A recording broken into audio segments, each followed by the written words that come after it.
Hello everyone, કેમ છો તમે બધા? મજામાં છો? ઘરે બધા મજામાં જશો? તો મહદી સ્કૂલમાં હું તમારા બધાનું સ્વાગત કરું છું. અને આજના સામાન્ય જ્ઞાનના લેક્ચરમાં પણ હું તમારા બધાનું સ્વાગત કરું છું. તો તમને રોજ આવા સરસ સરસ મજાના વિડીયો જોવાની મજા આવે છે? હા હો, વિડીયો જોવાની મજા કોને ના આવે? બધાને આવે, બરાબર ને? તો હવે અત્યાર સુધીમાં આપણે લોકો સામાન્ય જ્ઞાનના લેક્ચરમાં ઘણું બધું નવું નવું શીખી ગયા છીએ. તો આજે પણ આપણે કંઈક નવું શીખવા માટે અને કંઈક નવું જાણવા માટે ફરી પાછા ભેગા થયા છીએ. સૌથી પહેલાં તમે લોકો તમારી બુક અને પેન્સિલ બહાર કાઢી લ્યો. એમાં તમે લોકો આપણો વિષય લખો, વિષયનું નામ લખો, સામાન્ય જ્ઞાન.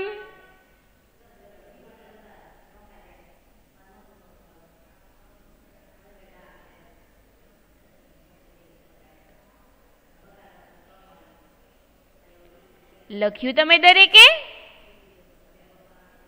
તો હવે આજે આપણે સામાન્ય જ્ઞાનના લેક્ચરમાં શું શીખવાનું છે ખબર છે કોઈને? તો જુઓ, નીચે સૂચના લખી છે. શું સૂચના લખી છે? એક શબ્દમાં જવાબ આપો. શું લખ્યું છે અહીંયા આગળ? એક શબ્દમાં જવાબ આપો. હવે આ સૂચના તમારી બુકમાં લખો. હું તમને લોકોને સવાલ પૂછીશ, એનો જવાબ તમારે લોકોએ મને એક શબ્દમાં આપવાનો છે. કેટલા શબ્દમાં? એક શબ્દમાં. બરોબર? તો સૌથી પહેલા બધા સૂચના લખી નાખો.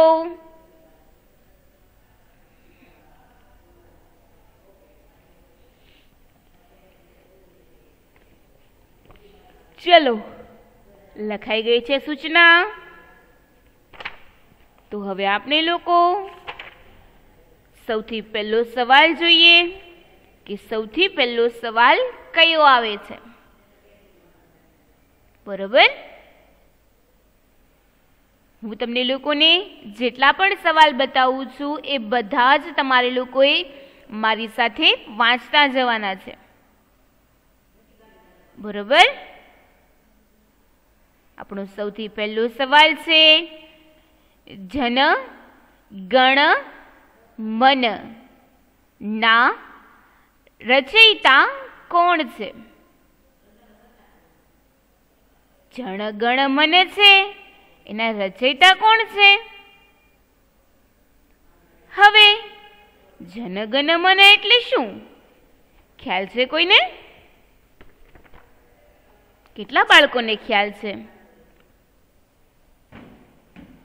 વિચારો તો તમે લોકો. આપણે આવું બધું શીખી ગયા છીએ હો, અને તમને લોકોને યાદ પણ હોવું જોઈએ.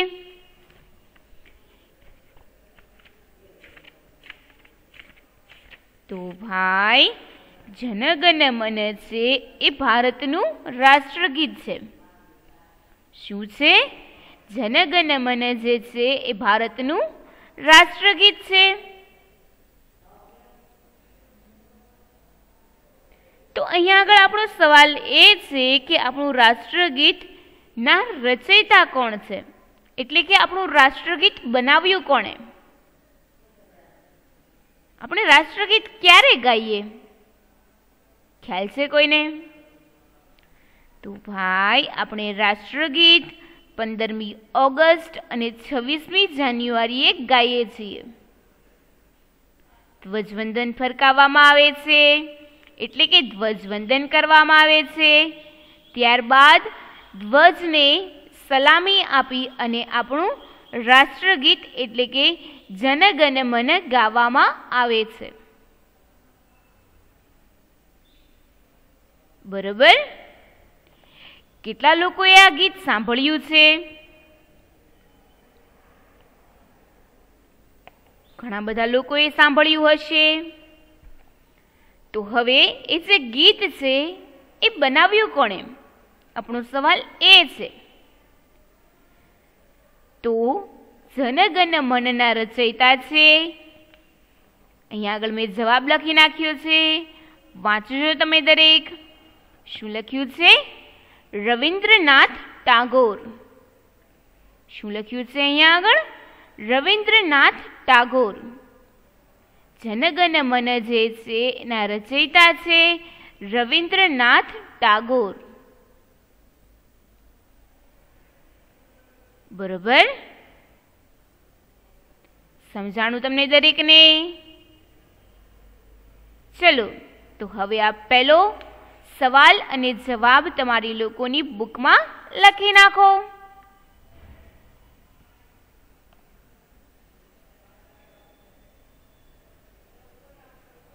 અને હા, લખવામાં થોડી ઉતાવળ રાખજો.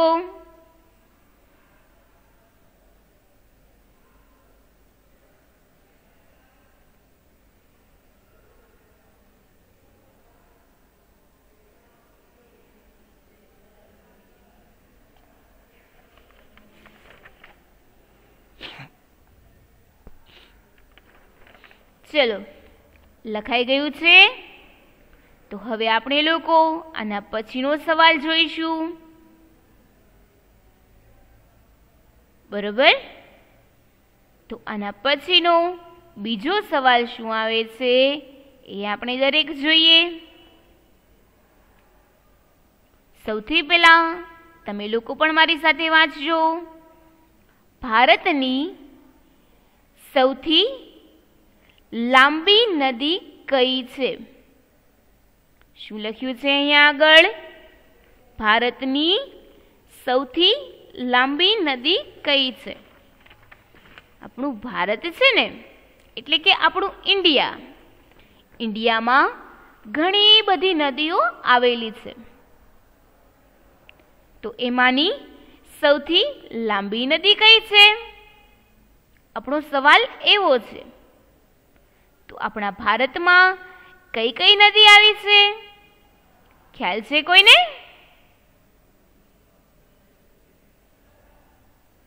તો હું તમને લોકોને કહું છું, આપણા ભારતમાં ગંગા, નર્મદા, યમુના, જમુના, કાવેરી, સિંધુ, ગોદાવરી આવી ઘણી બધી નદીઓ આવી છે. બરોબર. પણ આપણો સવાલ શું છે કે આપણા ભારતની સૌથી લાંબી નદી કઈ છે? વિચારો તો તમે દરેક. હું તમને લોકોને જવાબ તો કહેવાની જ છું, પણ થોડુંક તમારે વિચારવાનું છે.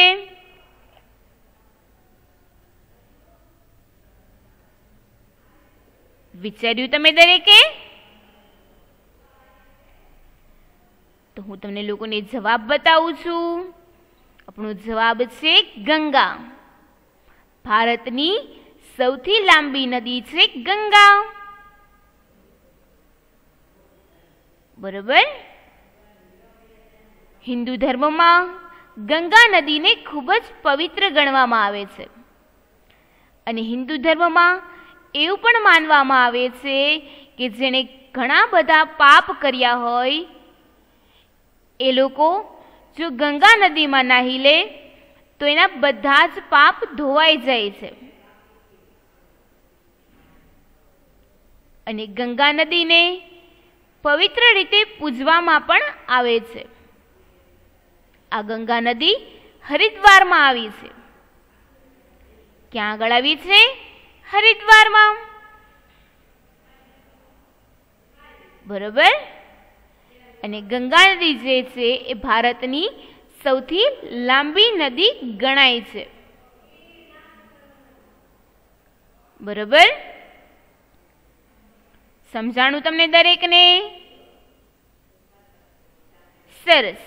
તો હવે તમે લોકો આ સવાલ અને જવાબ તમારી લોકોની બુકમાં લખો.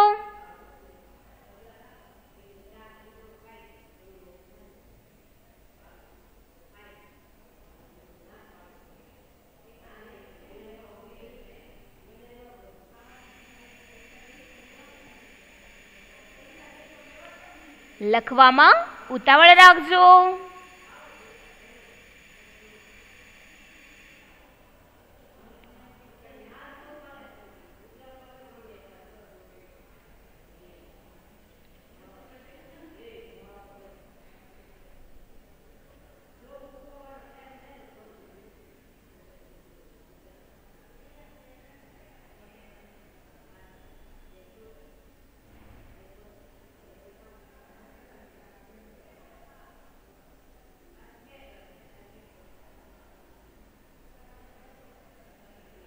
ચલો, લખાઈ ગયું છે. તો હવે આપણે લોકો આની પછીનો સવાલ જોઈશું. તો આપણો ત્રીજો સવાલ શું આવે છે એ તમે દરેક જુઓ. શું છે આપણો ત્રીજો સવાલ? વંદે માતરમ ના રચયિતા કોણ છે? શું લખ્યું છે અહીંયા આગળ? વંદે માતરમ જે છે એના રચયિતા કોણ છે? હવે વંદે માતરમ એટલે શું? કેટલા લોકોને ખ્યાલ છે? ખ્યાલ છે કોઈને? વંદે માતરમ જે છે એ ભારતનું રાષ્ટ્રગાન છે. શું છે? વંદે માતરમ જે છે એ ભારતનું રાષ્ટ્રગાન છે. ગાન હો. વંદે માતરમ ભારતનું રાષ્ટ્રગાન છે, જ્યારે જનગણ મન જે છે એ ભારતનું રાષ્ટ્રગીત છે. બંને વસ્તુ અલગ અલગ છે. બરાબર? ભારતનું રાષ્ટ્રગીત છે જનગણ મન, જ્યારે ભારતનું રાષ્ટ્રગાન છે વંદે માતરમ. તો વંદે માતરમ જે છે એના રચયિતા કોણ છે? એટલે કે વંદે માતરમ ગાન જે છે એ કોણે બનાવ્યું?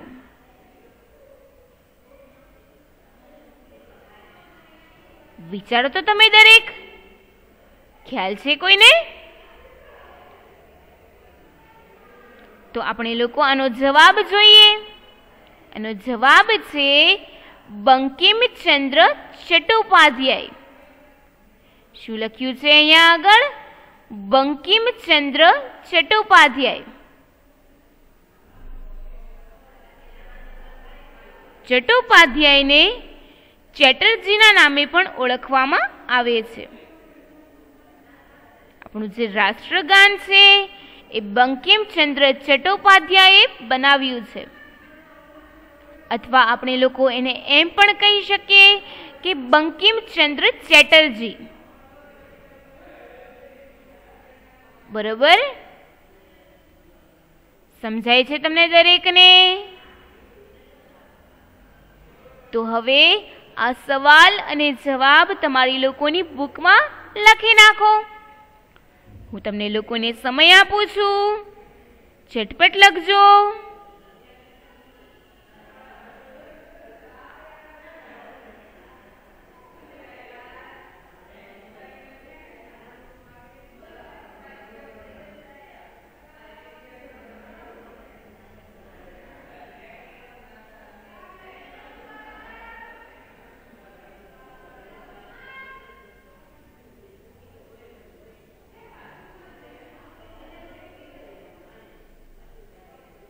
ચલો, લખાઈ ગયું છે.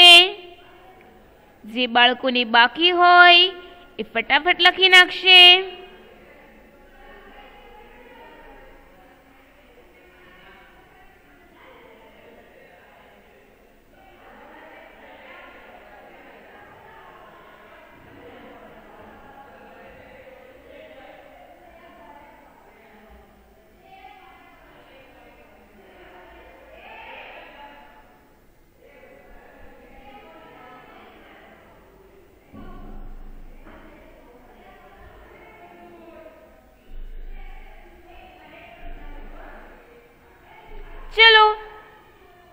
હવે તો લખાઈ જ ગયું હશે, બરોબર ને?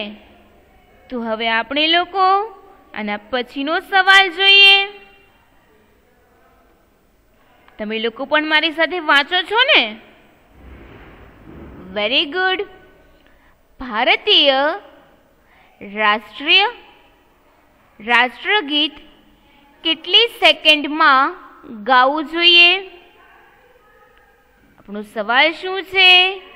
ભારતીય રાષ્ટ્રગીત કેટલી સેકન્ડમાં ગાવું જોઈએ? આપણું ભારતનું જે રાષ્ટ્રગીત છે એ કેટલી સેકન્ડમાં ગાવું જોઈએ? ખ્યાલ છે કોઈને? હવે આપણું રાષ્ટ્રગીત કયું? હજુ હમણાં જ આપણે લોકોએ યાદ કર્યું હો.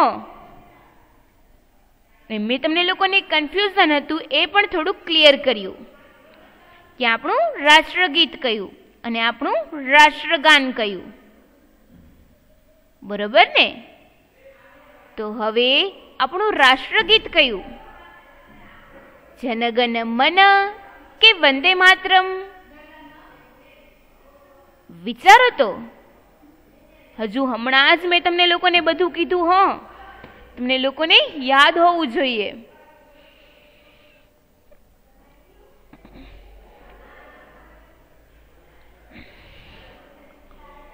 આપણું રાષ્ટ્રગીત છે જનગણ મન, જ્યારે આપણું રાષ્ટ્રગાન છે વંદે માતરમ. હવે રાષ્ટ્રગીત એટલે કે જનગણ મન ક્યારે ગાવામાં આવે છે? સૌથી પહેલા જ મેં તમને લોકોને કીધું હો કે આપણું રાષ્ટ્રગીત રાષ્ટ્રીય તહેવારોના દિવસે ગાવામાં આવે છે. એટલે કે 15મી ઓગસ્ટ અને 26મી જાન્યુઆરીના રોજ આપણું રાષ્ટ્રગીત ગાવામાં આવે છે. તો હવે આપણું રાષ્ટ્રગીત 26મી જાન્યુઆરી અને 15મી ઓગસ્ટે ગાવામાં આવે છે, પણ એ રાષ્ટ્રગીત જે છે એ કેટલી સેકન્ડમાં ગાવાનું હોય? ખ્યાલ છે કોઈને?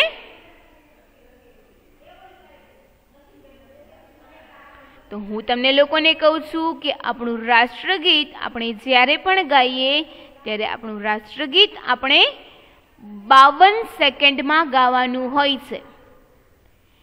કેટલી સેકન્ડમાં ગાવાનું હોય છે? 52 સેકન્ડમાં. બરોબર? સૌથી પહેલા 26મી જાન્યુઆરી અને 15મી ઓગસ્ટના દિવસે ધ્વજવંદન કરવામાં આવે છે. પછી આપણા ધ્વજને સલામી આપી અને રાષ્ટ્રગીત ગાવામાં આવતું હોય છે. અને એ રાષ્ટ્રગીત 52 સેકન્ડની અંદર ગાવાનું હોય છે. બરોબર છે? સમજાય છે તમને દરેકને? તો હવે આ સવાલ અને જવાબ તમારી લોકોની બુકમાં લખો.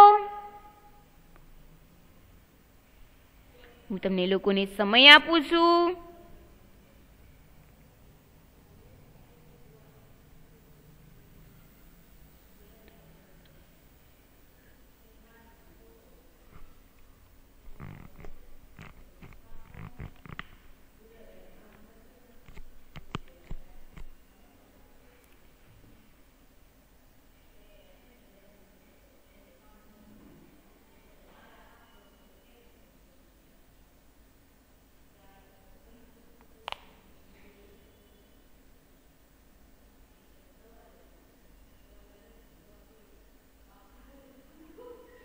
ચલો, લખાઈ ગયું છે?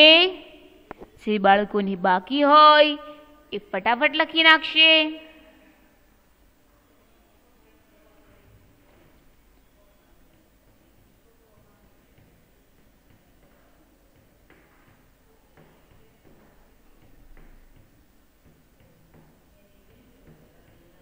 ચલો, હવે તો લખાઈ જ ગયું હશે. બરોબર ને? તો હવે આપણે લોકો આના પછીનો સવાલ જોઈએ.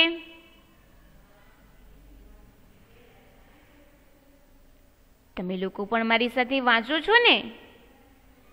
દુનિયાનું સૌથી મોટું પક્ષી કયું છે?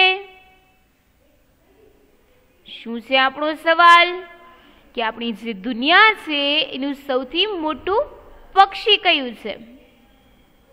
આપણે લોકો પક્ષી પરિચય શીખ્યા હતા ને? કયા કયા પક્ષી શીખ્યા આપણે? યાદ છે કોઈને? તો આપણી આજુબાજુમાં જોતા ઘણા બધા પક્ષીઓ વિશે આપણે શીખ્યા હતા. એ બધાનો કલર જોયો હતો, એ બધાનો અવાજ પણ આપણે લોકોએ જોયો હતો. કોઈકનો અવાજ ખૂબ સારો હતો તો કોઈકનો અવાજ ખૂબ જ કર્કશ હતો.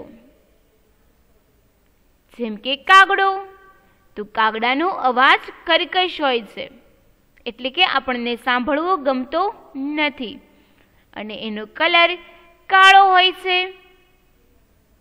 જ્યારે કોયલને આપણે જોઈ તો એનો અવાજ ખૂબ જ મીઠો અને મધુર હોય છે, જે આપણને સાંભળવો ખૂબ જ ગમે છે. મોર આપણે લોકોએ જોયો તો મોરના પીંછા બહુ રંગબેરંગી હોય છે. એની પછી આપણે લોકોએ જોયું પોપટ, તો પોપટને કાચી કેરી અને મરચાં ખૂબ ભાવે છે. પક્ષીઓમાં એક એવું પણ પક્ષી છે જે તરી શકે છે, જેનું નામ છે બતક.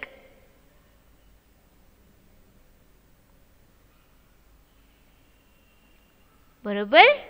આવા ઘણા બધા અલગ અલગ પક્ષીઓ વિશે આપણે શીખ્યા હતા અને સમજ્યા પણ હતા. બરોબર? તો અહીં આગળ એવો જ એક પક્ષીનો સવાલ છે, પરંતુ આપણો સવાલ શું છે કે દુનિયાનું સૌથી મોટું પક્ષી કયું છે? તો હું તમને લોકોને જવાબ કહું છું, પણ એની પહેલા થોડુંક તમે વિચારો કે કયું પક્ષી આવશે.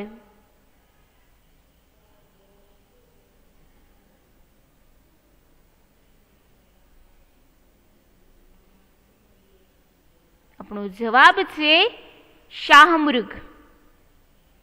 શું છે આપણો જવાબ? શાહમૃગ. શાહમૃગ એવું પક્ષી છે કે જે દુનિયાનું સૌથી મોટું પક્ષી છે. એના પગ ખૂબ લાંબા લાંબા હોય છે અને એનું વજન પણ વધારે હોય છે, અને એ દેખાવમાં પણ મોટું લાગે છે. બરોબર? હવે આ જે શાહમૃગ છે એનું વજન કેટલું હોય ખ્યાલ છે કોઈને? શાહમૃગનું વજન 200 કિલો હોય છે. કેટલા કિલો હોય છે? 200 કિલો. આ શાહમૃગ ઉડી શકતા નથી, પરંતુ એ ઝડપથી દોડી શકે છે. શું કરી શકે છે? શાહમૃગ ઝડપથી દોડી શકે છે. અને એ ઊંચું કેટલું હોય ખબર છે? 10 ફૂટ ઊંચું હોય છે. કેટલા ફૂટ ઊંચું હોય છે? 10 ફૂટ. બરાબર? સમજાણું તમને દરેકને? તો તમે લોકો યાદ રાખજો કે દુનિયાનું સૌથી મોટું પક્ષી છે શાહમૃગ. બરાબર? તો હવે આ સવાલ અને જવાબ તમારી લોકોની બુકમાં લખી નાખો. હું તમને લોકોને સમય આપું છું.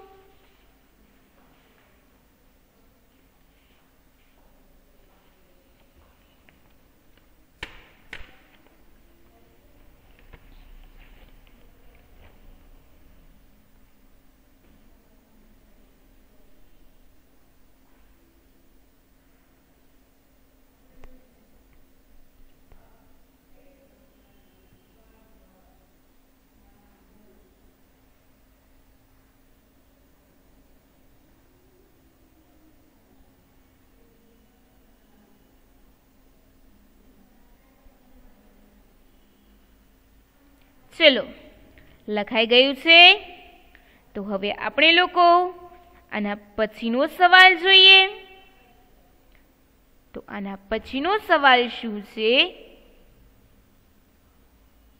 સૌથી પહેલા તમે લોકો સવાલ વાંચજો. આપણું લોહી ચૂસતા મચ્છરોને સૌથી વધુ કયો રંગ આકર્ષે છે?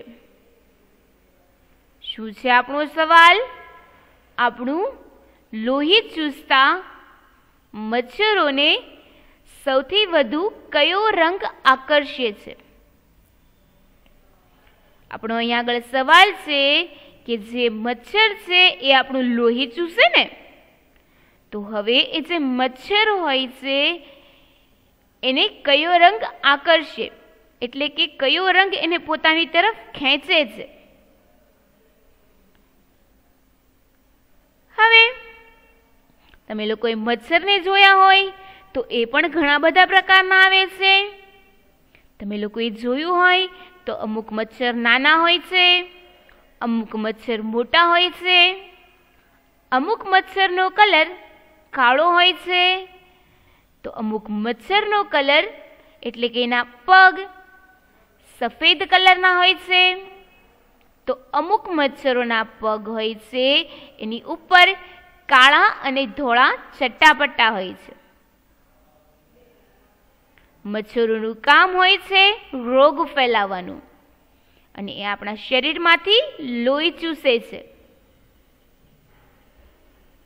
મચ્છર આપણને કરડે પછી આપણને ખંજવાળ આવે છે ને,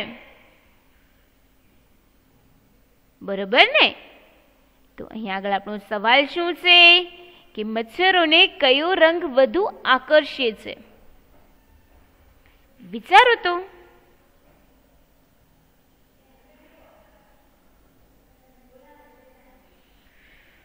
આપણો જવાબ આવશે વાદળી.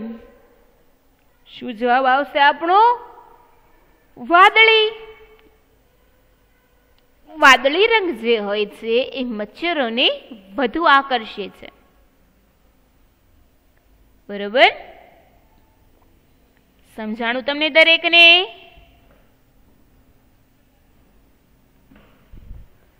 મચ્છરો કયા કયા રોગ ફેલાવે કયો તો તમે લોકો મને? મચ્છરો ઘણા બધા રોગ ફેલાવે છે.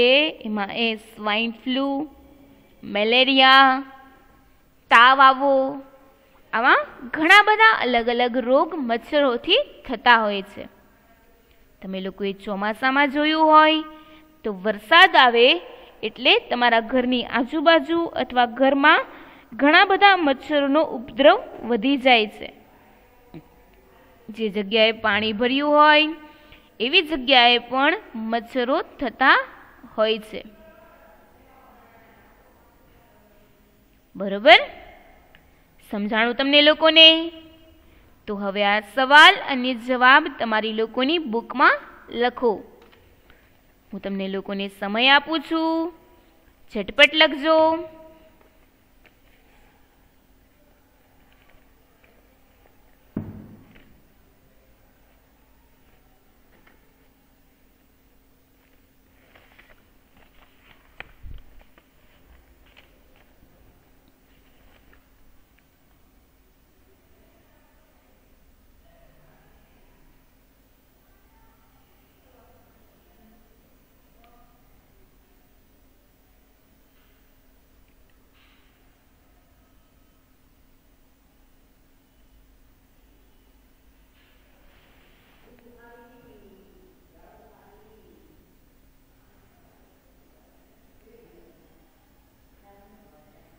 ચલો, લખાઈ ગયું છે?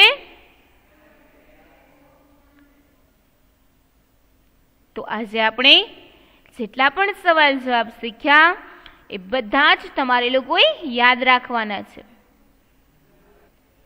તો આજે આપણે કેટલા સવાલ જવાબ શીખ્યા? 6 સવાલ જવાબ. બરોબર ને? આપણે બધું એક સાથે શીખી લઈએ તો આપણને આગળ ન ભૂલાઈ જાય, એટલે આપણે બધું જ ધીમે ધીમે શીખીશું. બરોબર? જેથી કરીને તમને લોકોને બધું યાદ પણ રહી જાય. તો હવે આપણે લોકો ફરી મળીશું નવા લેક્ચરમાં નવા ટોપિક સાથે. ત્યાં સુધી બધાને stay home, stay safe, have a good day, bye bye.